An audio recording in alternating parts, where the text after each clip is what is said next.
Off the top of my head, I'm not sure what to present here. Oops.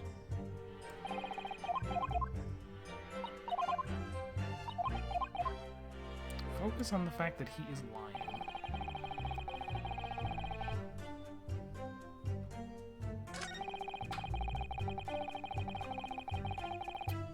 Stolen from me on the day in question. Do we have anything that refutes that? I don't think we do.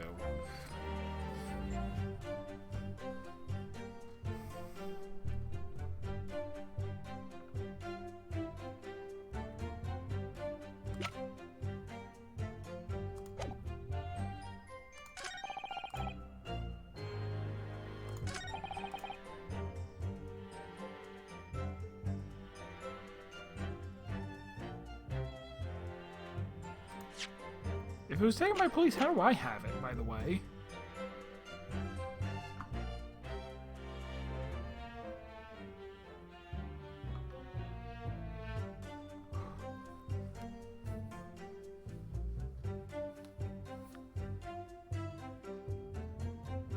How do I have it? Did the inspector give it?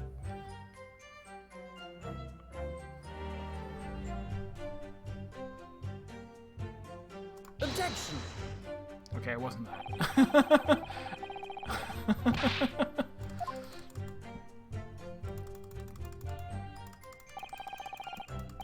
For a moment, I thought there were like maybe there were two different discs, and one of them maybe there was like a switcheroo.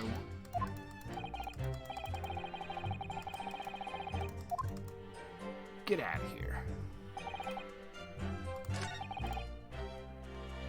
No reason to break into the shop later that same night.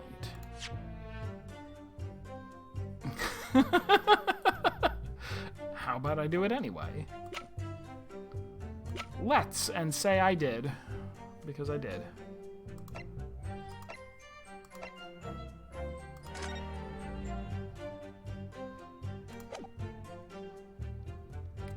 I get the feeling that this would be easy if I had played more of the game in a row without breaks.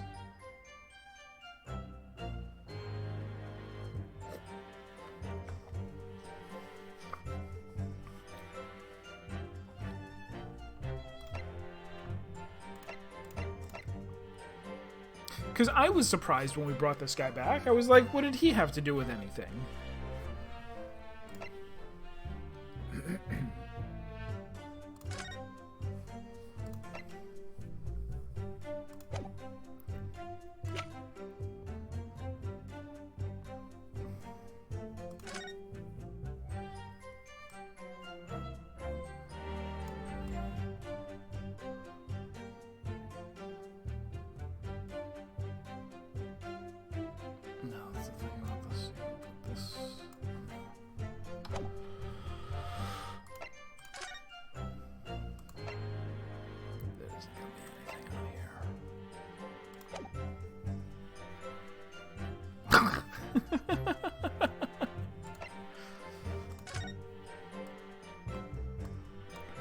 Something on the back of that?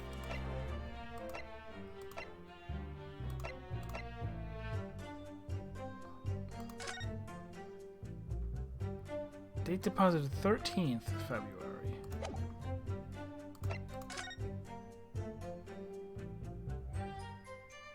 So it was 2 days earlier.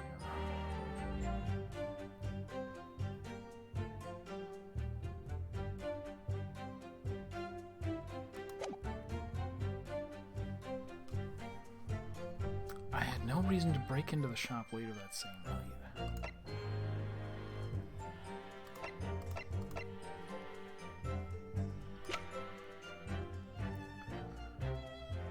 We legitimately don't know what this guy's deal is.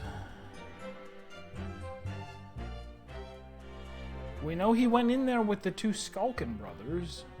What were they in there? They weren't there to just rob the place for money. He would have been going in to try to get... All I can think is the box that it says... But we have nothing that ties him to this. Alright, let me look at the other questions again. The disc was taken by police, true. Explain the situation and redeem my article.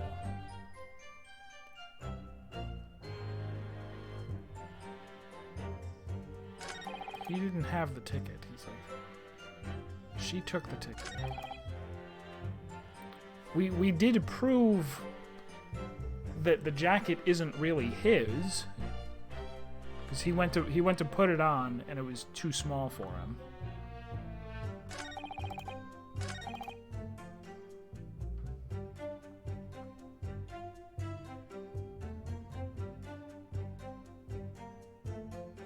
I mean, we also know that this is a lie. We know this is a lie, but I don't think we can prove this.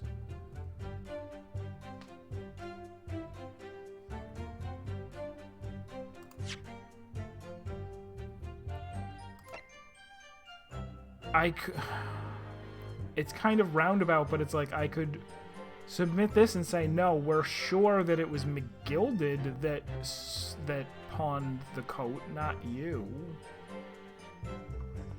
Objection! No.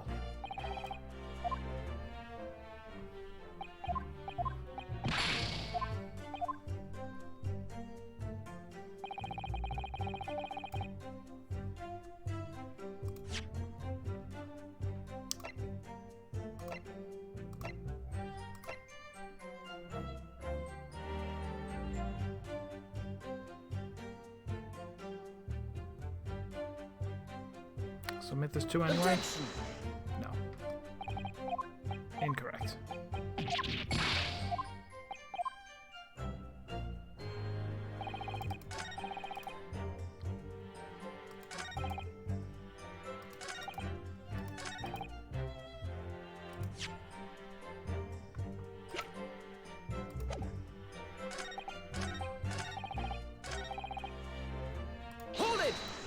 Press on everything again just to see if something else pops up.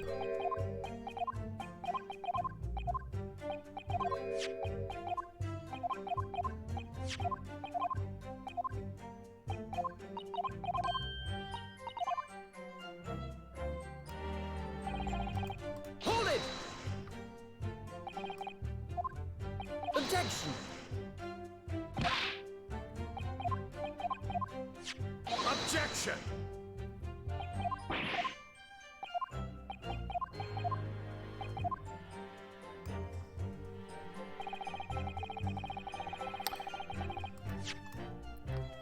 What did I just say right there? Like, you were looking for, because we know that's true. We knew somehow that he knew what the passphrase was, that he overheard her or something. Because you gotta know the password, which I have forgotten.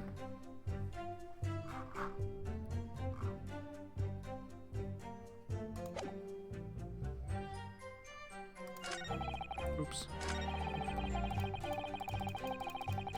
Hold it!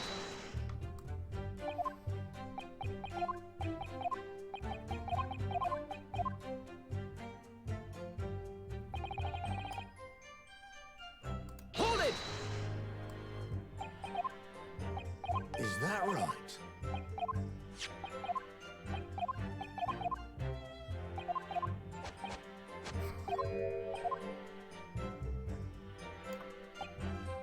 Hold it!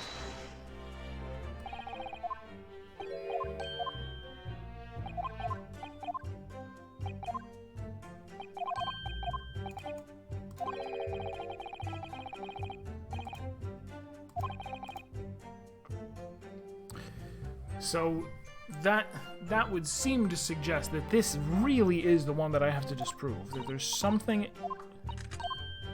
in this, and then her following up.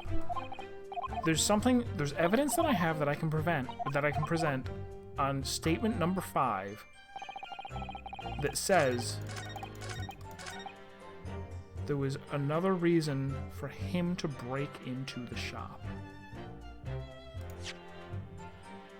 I mean, there's this, but we don't have any reason to think that he has any relation whatsoever to this story. What the Hound of the Baskervilles. That's right. I used Daddy's... Oh, did I never examine this? Because it's not letting me fast forward. Or maybe I never examined it with her in my party. That's right. I used Daddy's notes to write it. I think it's a great story. I don't know why Hurley's forbidden me to publish it. No, it's strange, isn't it? Perhaps it's a problem with the title. Perhaps Mr. Sholmes is a family friend of someone who has that name or something.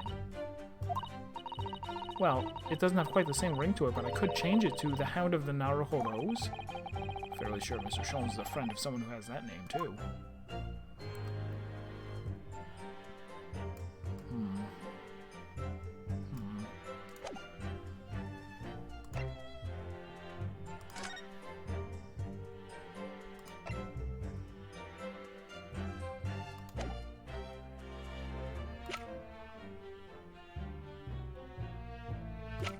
There's nothing in the front of the newspaper that says anything, right? Oops.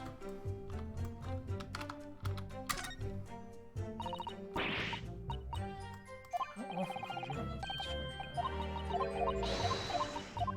Already was that. And then on the reverse.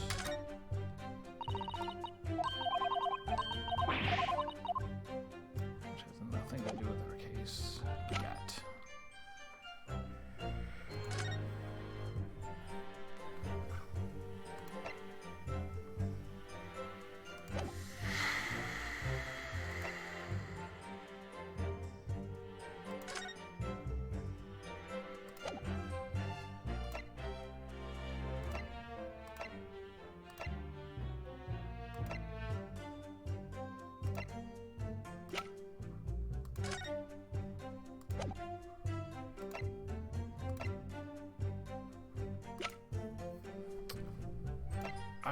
Unless it's somehow the manuscript, which it is not.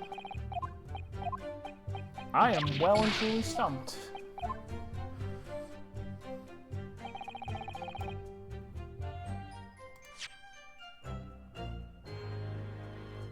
What else is there that I can possibly throw in?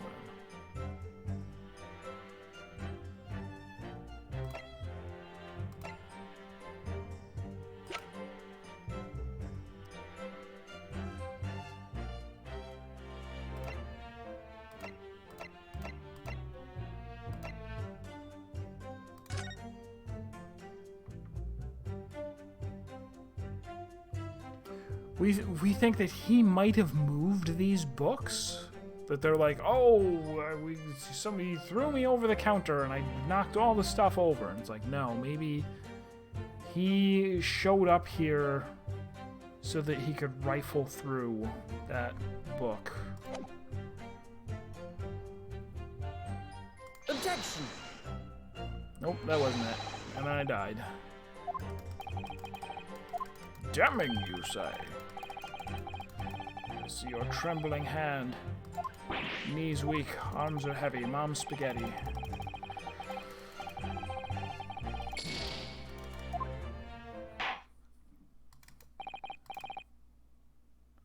Alright, I will now accept advice from the audience.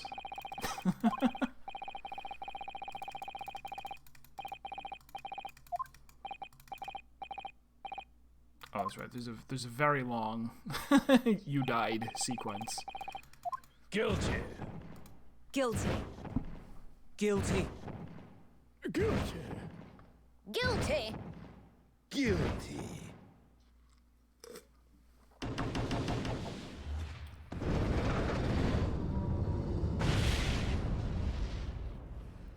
Died to fireball spam.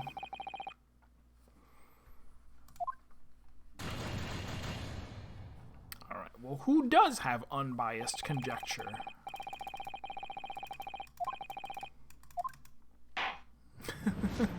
Trials lost 2, kind of. Retry from this scene.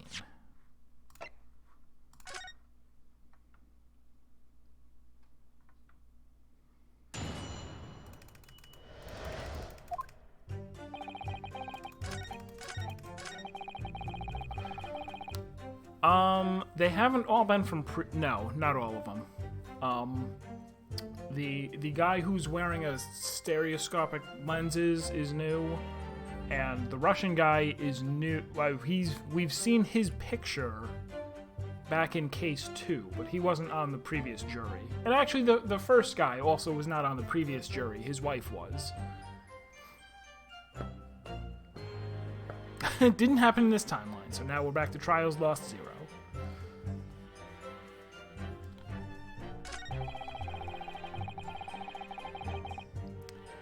Absolutely no reason to break into the shop later that same night.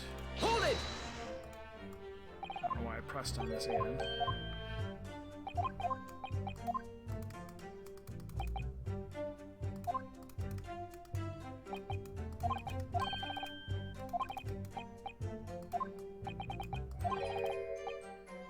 Nothing of McGilded's. Oh! Did I not present the ticket for I was sure I did. I must have presented it on the wrong thing. I presented it on this one.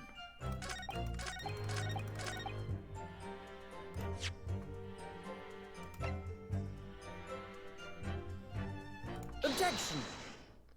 Huh. So I guess we're just presuming that if we presume we have to presume that the jacket is not his and that he went and the jacket and the disc are not his and that he went to get them because they are McGilded's, and for that reason we can assume he also wants the box, which also we think belongs to McGilded, although I don't think we have proof of that. This disc was deposited at Windibanks on Magnus McGilded's instructions. You knew that, and you went there with the intention of obtaining it for yourself, I conjectured. Conjecture. Again. And in any case, the disc was taken into custody by the police that afternoon. The witness had no reason to visit the pawnbrokery again that night. Objection! Not really. This has had... I think this has had fewer than the other games. And even then, like, obviously, any Phoenix Wright game that I've gone through, there's been, points in it when I've gone, I don't know what the answer is. And I've had to either guess or struggle against it. And then sometimes when I got it, I was like, oh, okay, I was being dumb. And other times I was like, bit of a leap.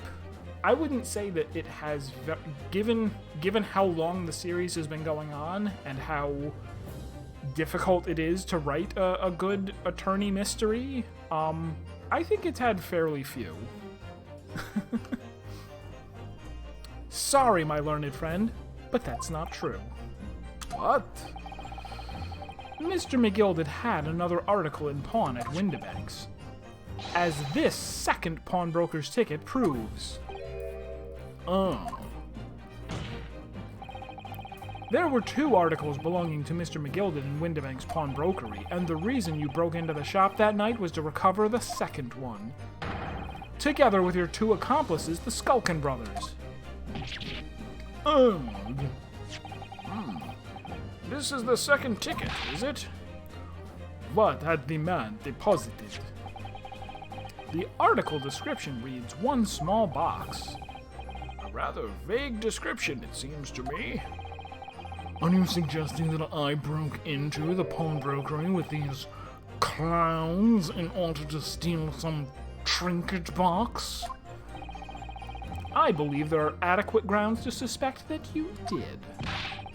This is absurd.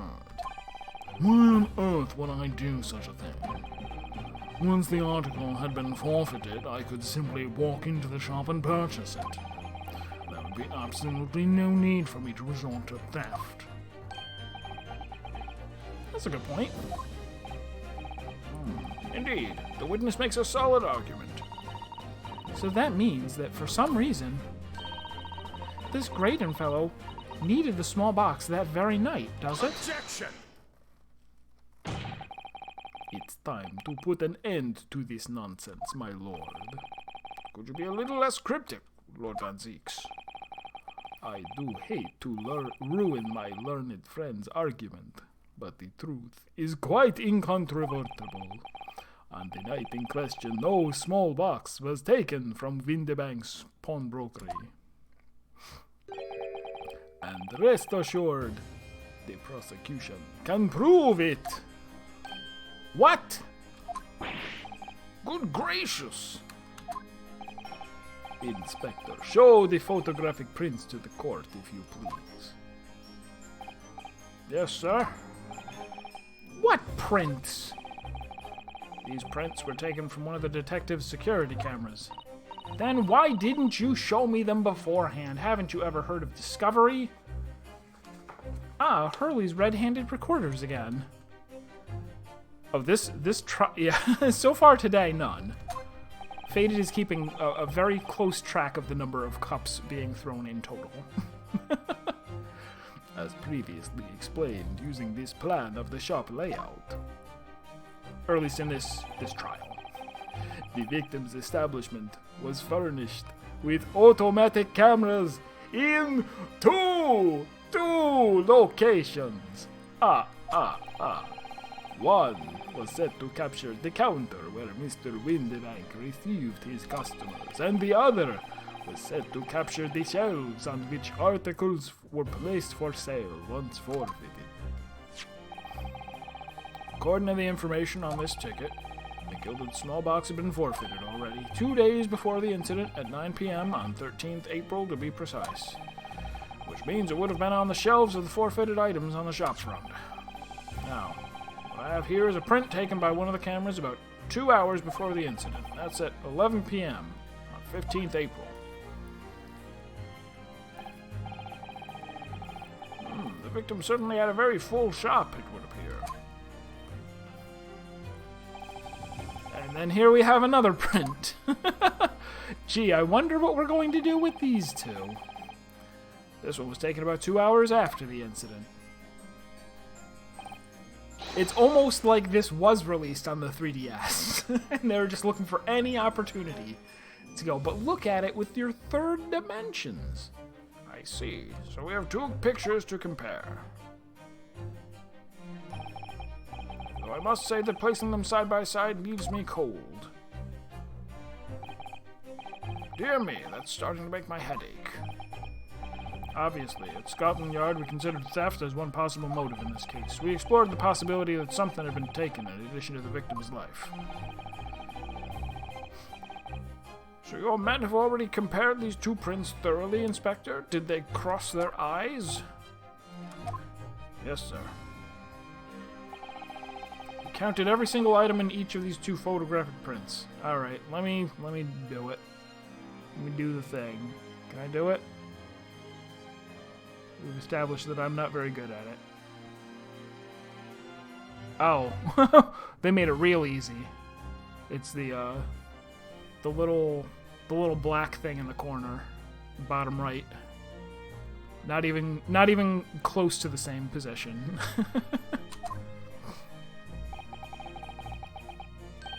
The hinge of the DS is a puzzle mechanism. I want to no, was there a Zelda? Did one of the Zeldas have that you stamped something by going like, you closed it and then opened it and it copied the thing that was on the top onto the bottom or something? I never played any of the Zeldas on the DS, but I think, if that's what you're thinking of, I think it's one of the Zelda games. And the Yard's conclusion is exactly the same number. The Yard's conclusion is that exactly the same number are present in both.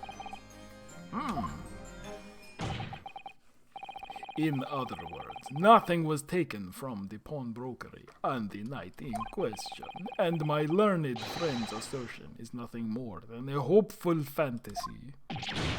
Arg! I don't believe it. Haptic feedback on the 3DS? If I could have just shown that he'd stolen McGilded's pawned box, I might have been able to break him down at last.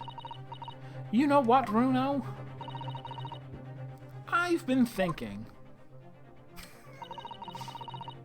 I wonder if these two photographs really are exactly the same.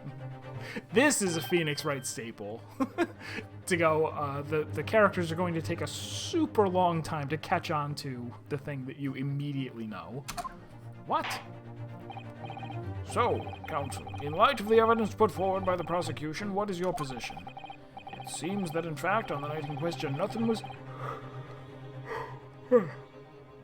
was stolen from the victim's establishment. Do you accept the prosecution's assertion? I don't know.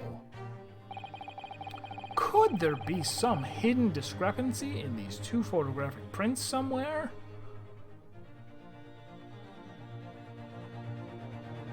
I guess I can just put... If I say use a piece of evidence, am I gonna, like... Do I give them the... Yeah, let's do that. Just to be fun. Before I give my answer, my lord, I'd like to try something, if I may. Try something? What do you mean, counsel? I'll need to use a certain piece of evidence from the court record to identify the discrepancy. It's what we call stalling. I'm not entirely sure I follow.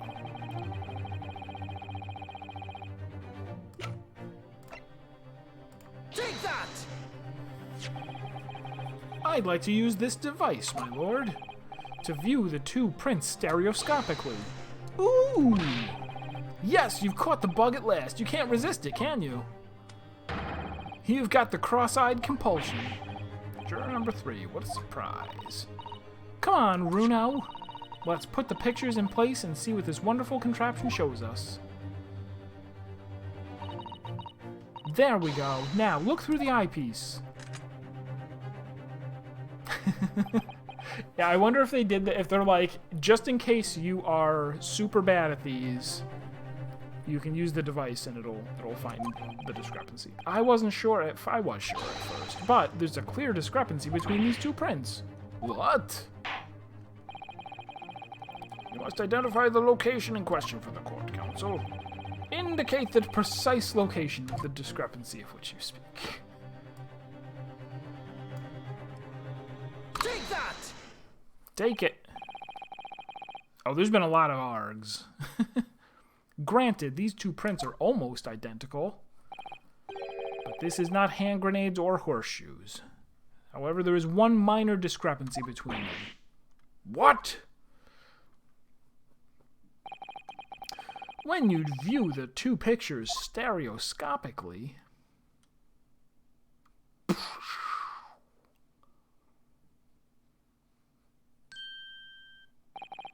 a single area stands out as being different, the location of this small box. Let me wait. Unbelievable. By Jove, you're right. How extraordinary. What this tells us is very simple. Mr. McGilded's small box was indeed not stolen from Windibanks on the night in question. However, there can be no doubt that somebody picked up this particular box and then returned it to its place on the shelves.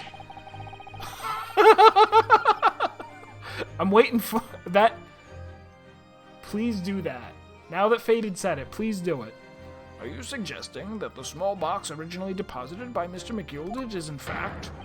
Yes! Falcon box! The very same small box I just identified in those photographic prints. Mindless guesswork. What if it was? So a box was moved on the shelf, nothing was stolen, which means quite simply that nothing has changed. That may be true, but... Alright, Gilda's box wasn't stolen then. But doesn't the fact that it was moved like that change things? It changes everything. I believe this changes everything about the case.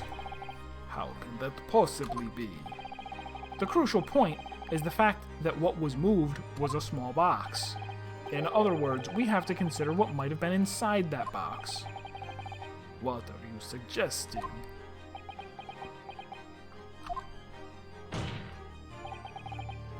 I'm suggesting that we need to examine that box as soon as possible. A vital piece of evidence is sitting on the shelves at Windibanks as we speak. Objection! That won't be necessary. Some little box belonging to a man who died two months ago can't possibly be relevant to this trial.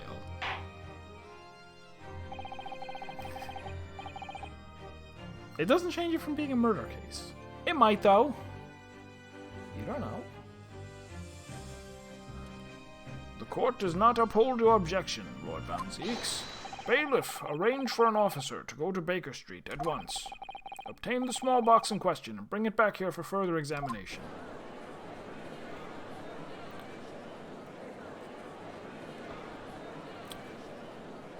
Happens occasionally. This has definitely been a different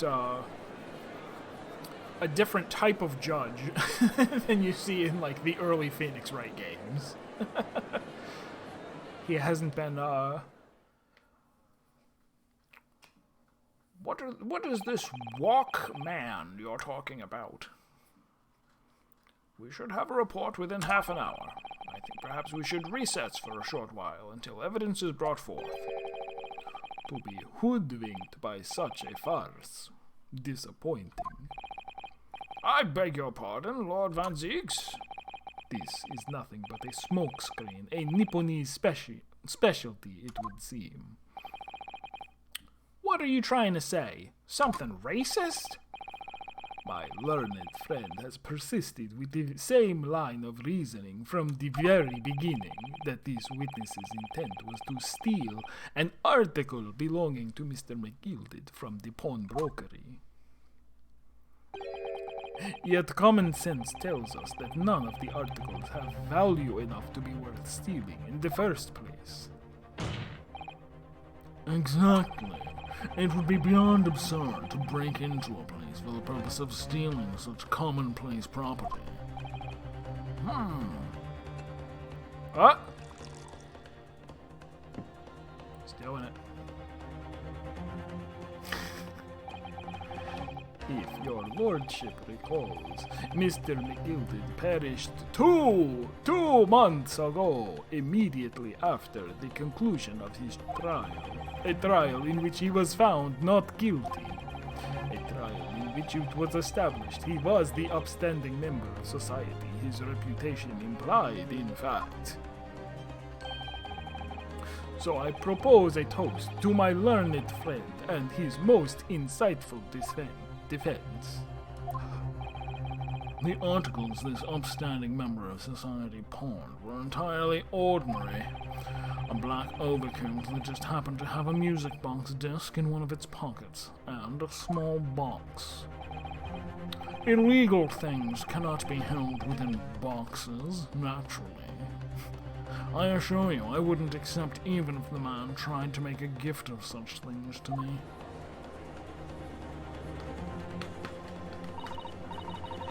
Yeah, it does make a lot of sense.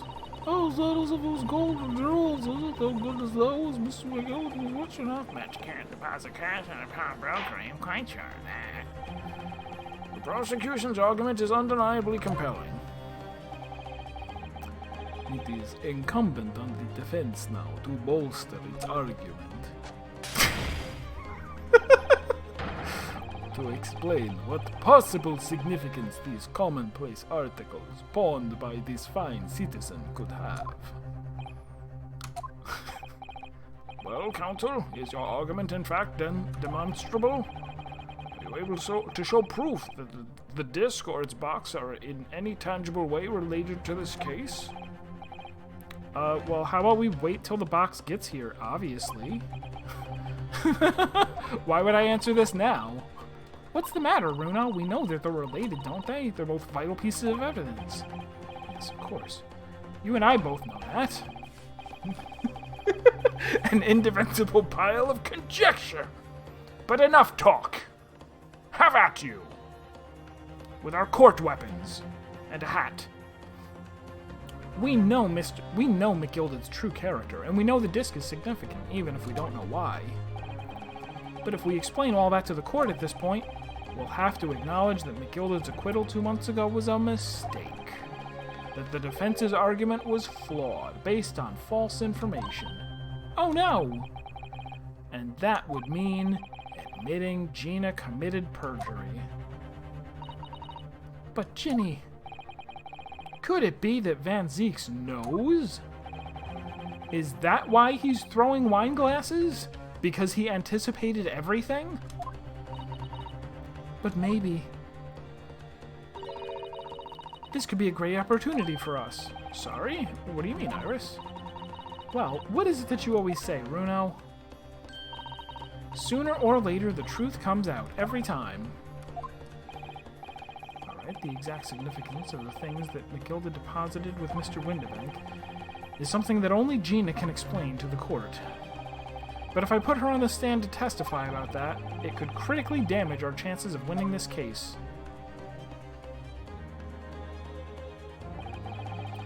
What's the right thing to do here? Leave it! I don't want the world to turn into sand.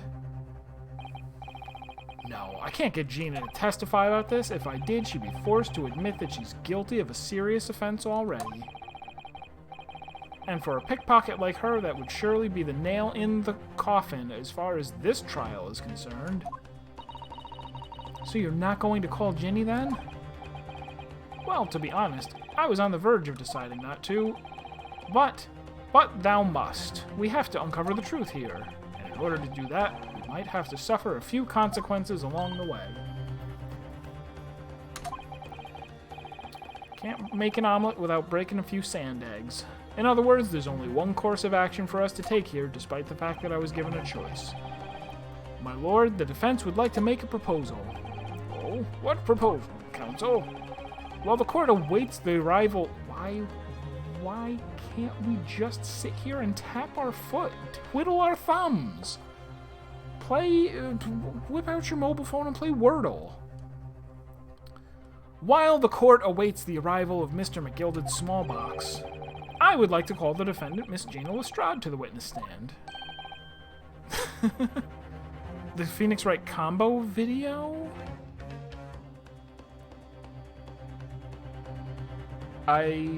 If you did, I don't remember.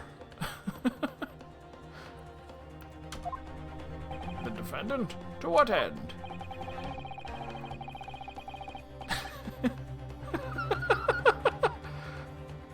I mean, I've seen Phoenix Wright combo videos before. I actually do like watching fighting game combo videos. What's the one that I really like? I saved it off of YouTube, and I don't even know if the original is still up anymore. But it's of this ridiculous turnaround. I don't remember. I guess it was Marvel vs. Capcom 3. It's the one that has Spencer, the Bionic Commando guy. The best comeback ever. He has a sliver of life and completely destroys the other guy. Anyway, it's to do with the various articles deposited at Windibanks by Mr. McGilded, my lord. Miss Lestrade has information relating to them. I believe it would be beneficial for the court to hear what she has to say. It will prove the significance of the articles in question once and for all. Well, things are becoming interesting. I presume you've considered the implications of the testimony you're proposing. In particular, the impact it will have on the accused standing, and indeed your own. I have. Lord Van Zieks, would you care to explain that last remark? The prosecution accepts the defense's proposal. I move to interrupt the cross-examination of the current witness and hear from the accused herself. Very well, if you have no objection. So the court will now hear the testimony of the defendant, Miss Gina Lestrade. You witnesses currently in the stand may step down until further notice.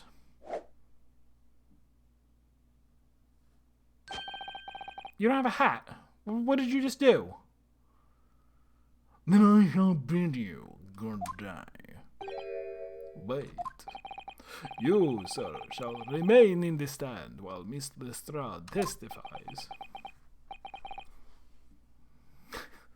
As you wish. All right then, Gina, it's time. I know this will be hard, but please, put your faith in me here. Good luck, Runo.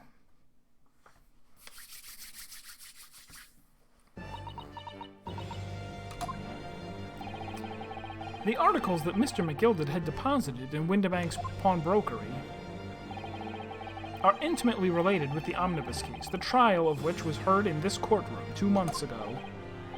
Yes, and I remember this young lady being brought before me in that trial as well. That's right, my lord. Her testimony helped to establish the innocence of the defendant, Mr. McGilded. The omnibus case was intriguing, to say the least. And now here we all are again. The same players in that trial facing each other once more. A twist of fate, perhaps, my Nipponese friend.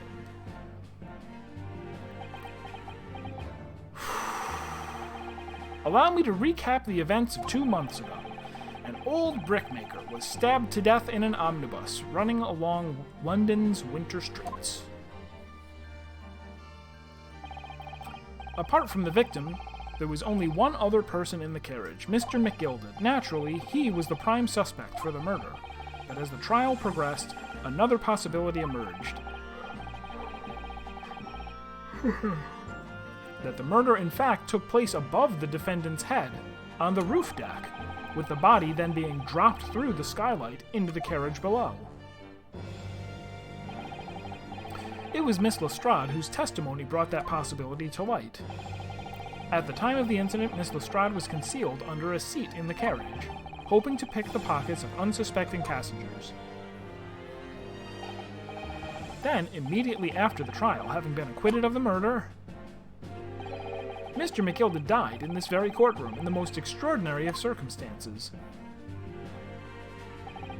A mystery that remains unsolved even now, two months on, as does the omnibus murder itself. Be that as it may, I recall neither the disc nor this small box being mentioned in the course of those proceedings. Miss Lestrade, would you tell the court now, please? What really happened in the omnibus 2 months ago, I mean? I don't know what you mean. I already said all of what I know. And what about everything you told us yesterday from inside your prison cell? Please, Miss Lestrade, this is extremely important. But... Remember, little girl, if it transpires that you willfully withheld information in the trial 2 months ago, the Home Office will seek to prosecute you for perjury. Wait a minute.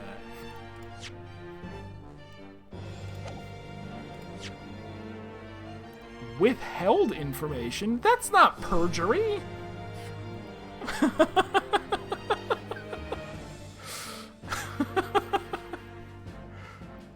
If you just didn't say something, that's not the same as perjuring yourself.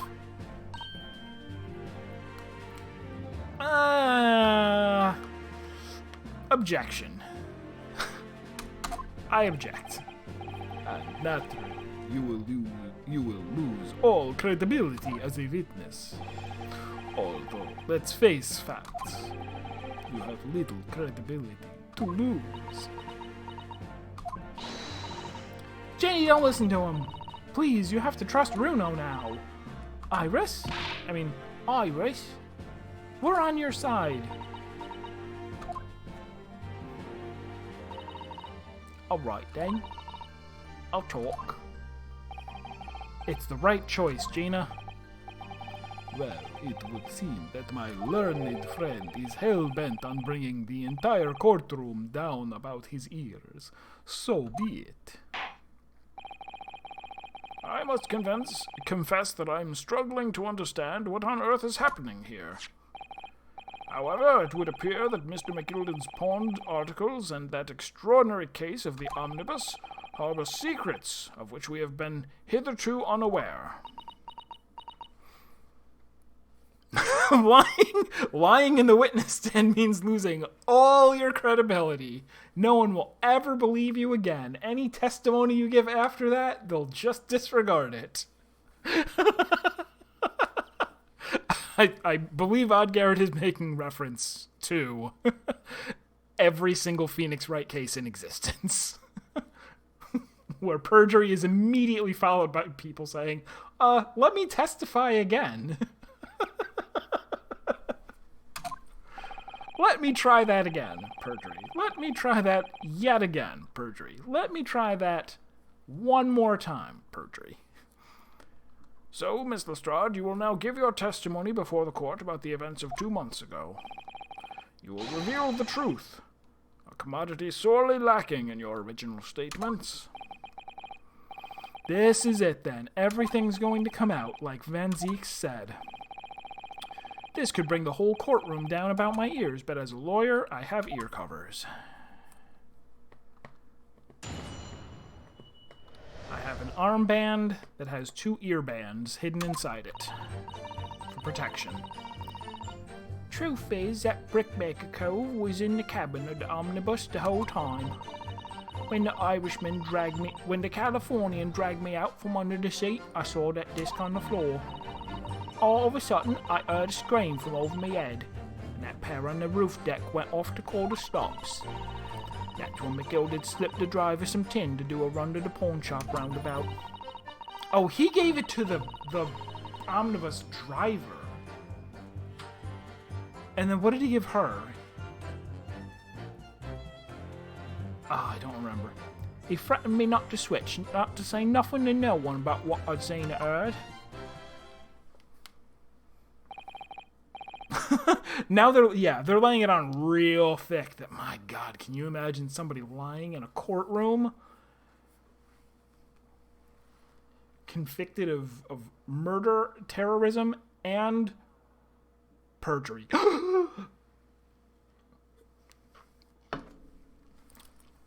Good grief! This is outrageous. What you've just told the court bears almost no resemblance to your testimony 2 months ago. As you say, my lord. Then there's every chance I may have adjudicated an error in McGilded's trial. It sounds very much to me as if the man deliberately deceived this court in an effort to cover up the most wicked of schemes. Without doubt, your lordship is correct. A great injustice was done in this courtroom 2 months ago. The actions of the accused in that trial, of this witness, and of my learned friend are entirely inexcusable. I don't believe it. The whole trial was a farce. It was all lies. That McGilded fellow was rotten to the core, just like that pickpocket. Don't forget that lawyer from the East. They were all in on it together. You're wrong, the lot of you. Mr. Narahito, the lawyer there, he didn't know nothing about it. Yeah, Pear and Apple, the, Ringo and I forgot the other guy. Blind is here. Ever is leaving. Farewell, Ever, and welcome, Blind.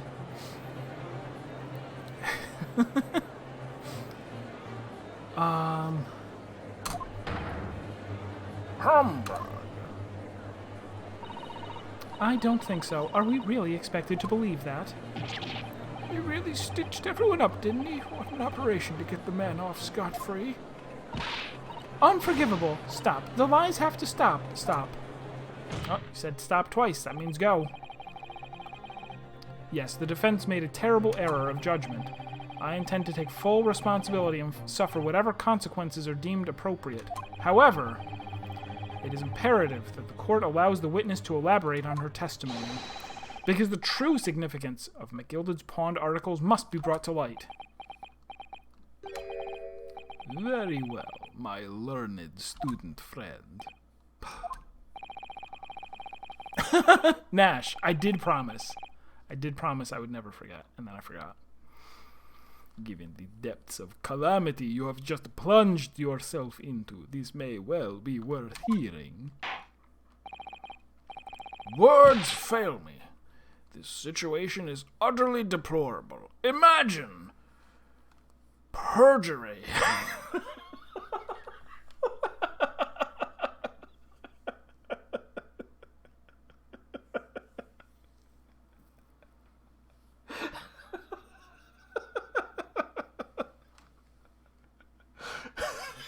It is really funny how incredibly outraged they are that a 16-year-old kid came in and lied on the stand while admitting, like, he threatened me. Like, I had to lie because he threatened me. Mr. Naruhodo, Yes, my lord. I will decide upon your fate following the conclusion of this trial. The double jeopardy has not been invented yet, so we're going to retroactively find Mr. McGilded guilty and execute you as the punishment. like, what are they? I guess he can get disbarred or something. Of course, my lord. Blimey, Mr. Naruhodo. Now, counsel, proceed with the direct examination. Because it's completely my witness. Why is it still called cross-examination? And why doesn't the prosecutor have to do anything in court? The real truth of the omnibus case.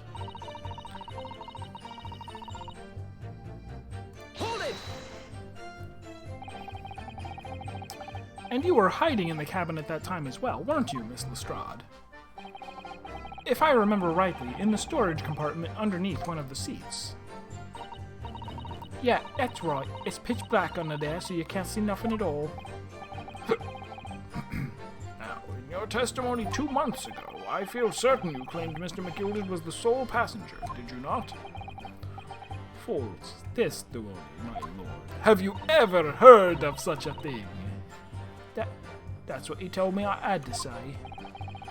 But it's important that you tell us the truth now. Were Mr. McGilded and the victim acquaintances? I don't know. But I did hear him talking a lot. What were they talking about? Well, I couldn't hear too well, but if I had to say, I think it was about money or something. They kept talking about buying and not buying. They kept talking about pumping the NFTs and then getting ready to dump them. Perhaps business dealings of some kind. Well, anyway, they got louder and louder. It started to sound like a proper fight. I was pretty scared by then. I hardly dared to breathe. And then all of a sudden, I heard a noise like someone keeling over on the floor. It was blooming loud and all.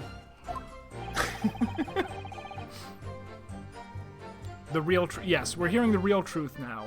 But we're obviously going to object to something that she says, and then we'll find out the actual real truth. And I believe you let out an involuntary scream. Yeah, that's what gave me away.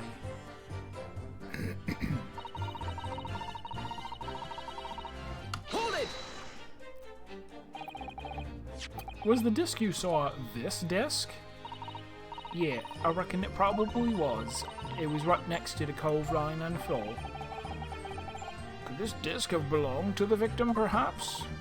I don't know, but McGilded picked it up pretty smartish. And then he sat the cove with the knife in his belly up on the seat. What did he say to you at that time? He told me not to say a word about what I'd seen or heard to no one. About the disc and all. I was dead scared. The way he was looking at me, I thought, if I didn't go along with it, I'd get stuck with that knife too. That's no excuse for perjury, though. Then he started asking me a load of questions, like what my name was and where I lived and that. He asked me about being a diver too. But after a while, what had happened in the carriage was noticed. Right? Yeah, this is such a... I mean, it happens in the other Phoenix Wright games, too, that the person you're defending takes the stand, and then you cross-examine them and object to something that they've said as an answer to your own question. Yeah, that's right. First, it was a kind of rapping noise.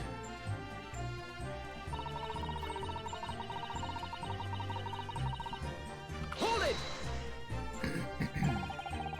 There were 2 gentlemen occupying the seats on the roof deck, I believe. That's right. It's also a leading question. They must have looked down through the skylight and noticed the cove with the knife in his guts. When they screamed, the driver pulled up the horses and McGildy got me out of sight. Out of sight? Where? Back under the seat where I started off. Once the carriage came to an halt, the two cows from the roof went off to fetch the stops.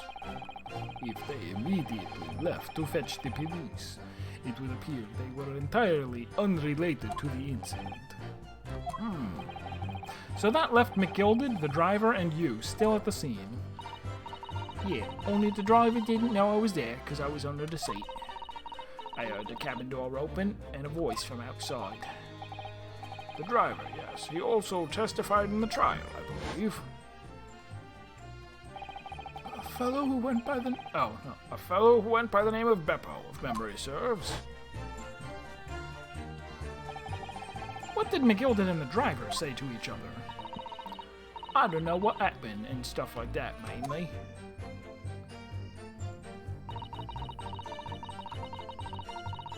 Hold it!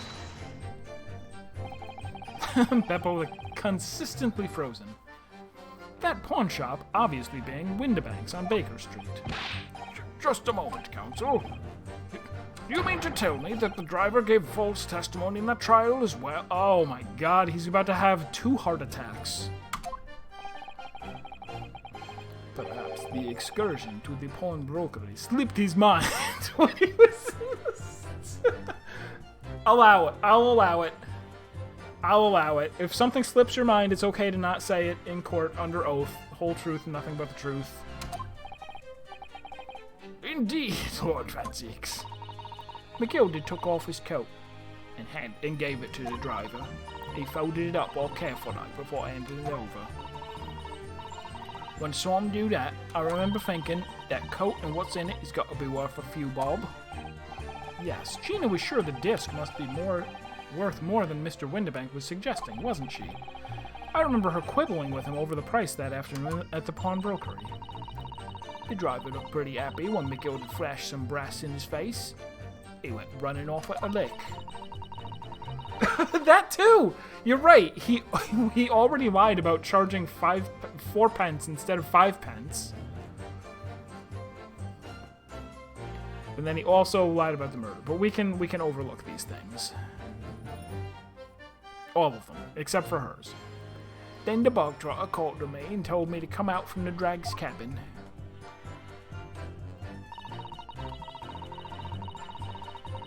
Hold it! I don't think we're not seeing anything to contradict. Threatened you how exactly? Told me I'd only be able to scarp her if I did exactly what he said. Which included giving false testimony in court 2 months ago. Yeah, that's it. And there was one other thing he said. Which was? He told me I'd have to hang on to the ticket from the pawn shop and make sure not to lose it. The ticket? Well, I never! Said that if he didn't show up to get the ticket off me before 2 months had passed, I had to go to the pawn shop and pay the money to keep it in lug to stop it being forfeited. He left me with some brass to pay for it. But really, why on earth would Mr. McGilded have done such a thing? Depositing his overcoat with a pawnbroker before the arrival of the police? It makes no sense at all. There would seem to be only one logical explanation, my lord.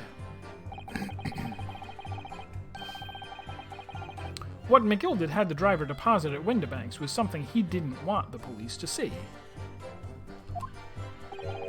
Something very important that he needed to hide at all costs. Anyway, after that, he let me go, so I legged it before the coppers showed up. Well done, Gina. It can't have been easy to tell the truth like that. Jeannie's really put her faith in you, Bruno. Yes, and now to object to one of her statements. To thank her, she'll have to face a charge of perjury once this trial's over, so I need to use the time we have now to get as much information out of her as possible. It's time to really go for it. Press her on every I did. I suppose I should. Oh, and another thing. What's that? Take a look at those two. Isn't it strange that they've been whispering to each other the entire time? Yes! That is strange.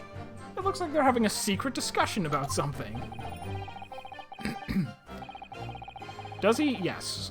Most, all of the other Phoenix Wright games, you fight in court unarmed, but Rinosuke studied the blade instead of going to law school.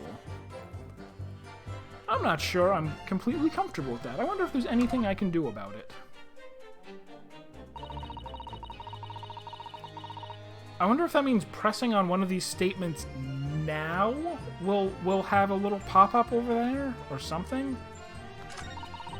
Or if I can go interrupt them even though there isn't an indicator? Could that be it? Hold it!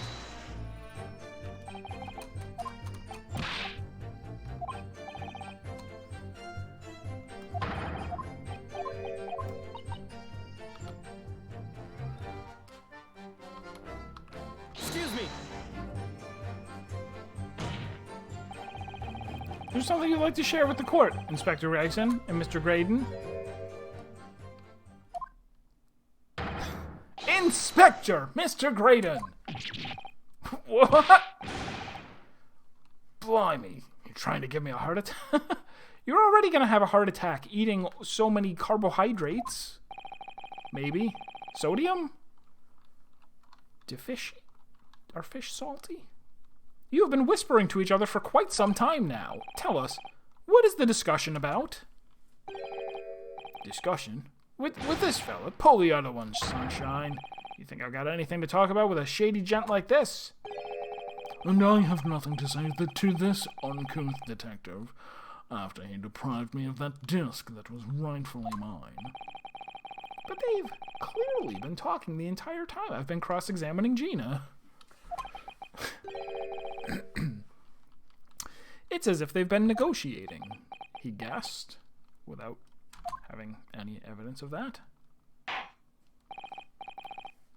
Thank you, Miss Lestrade. Thank you, counsel. I've heard enough. It actually would have been fun if I had tried that ahead of time, because I did notice that off to the left you just kind of saw what's his name's back, that he didn't look like other witnesses normally look like. I believe we now have a reasonable understanding of what actually transpired on the omnibus. It would appear on that night, two months ago, a negotiation was taking place on the omnibus. A negotiation concerning this disc, however, matters did not run smoothly. When the parties involved began to quarrel over price, McGilded took what he wanted by force, at the expense of the other man's life. Which proves my point. The disc is clearly extremely valuable in some way, although I don't understand why as yet. And two days ago, precisely two months after the omnibus incident, McGilded's coat and its contents were due to be forfeited. I didn't know what I should do with the ticket. I mean, the cove died right after his trial. I knew that. The salt water and the salt added to the chips can't be too salt-free. I can't believe it's not salt, because it is. So you decided you would try to claim the articles as your own. Well, why not, eh? They were only going to be forfeited. Why shouldn't I have got them? Anyway, you can't blame me for thinking about it. Thinking ain't no crime. Miss Lestrade, it would appear Mr. McGilded was prepared to kill in order to take possession of this disc. Do you know why that would be? I ain't got a clue. But I reckon it must be worth a fair bit of brass. He was probably gonna sell it. And you can't blame me for thinking that. Thinking ain't no crime. Who said that? Oh, it's nobody. The evidence your lordship requested has been located and is ready for the court's inspection, sir.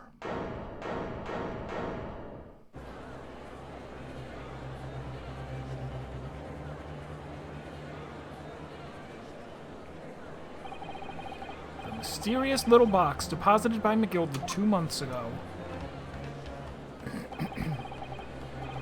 There's no doubt in my mind that it's a key piece in this far-reaching puzzle.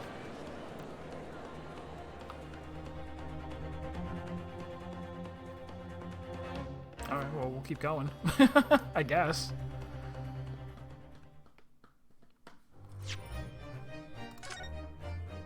Ba-da-ba-ba-ba-ba.